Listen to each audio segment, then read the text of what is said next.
জান্নাতের পথ। বুখারী শরীফে হযরত আবু হুরায়রা রাদিয়াল্লাহু আনহু থেকে বর্ণিত, রাসূল সাল্লাল্লাহু আলাইহি সাল্লাম বলেছেন, জাহান্নামকে ডেকে রাখা হয়েছে কামনা বাসনা লোভ লালসা ধারা, আর জান্নাতকে ডেকে রাখা হয়েছে দুঃখ কষ্ট বিপদ সমমিত ধারা। জান্নাতে যেতে হলে দুঃখ বিপদ সমবেত এর রাস্তা অতিক্রম করার জন্য প্রস্তুতি নিতে হবে। একটি হাদিসে রাসূল সাল্লাল্লাহু আলাইহি সাল্লামকে ভালোবাসার কথা উল্লেখ করলে তাকে দরিদ্রতা গ্রহণ করার জন্য প্রস্তুত থাকতে বলা হলো। ইসলামের পথে চলতে গেলে দরিদ্রতা দেখে ভয় পাওয়া যাবে না।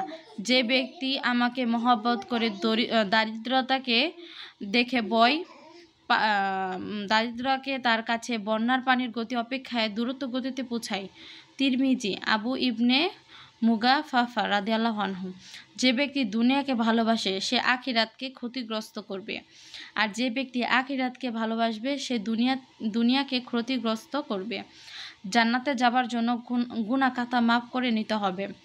আল্লাহর রহমত পাওয়ার জন্য 2 চোখ থেকে পানি বের করে আল্লাহর কাছে চাইতে হবে।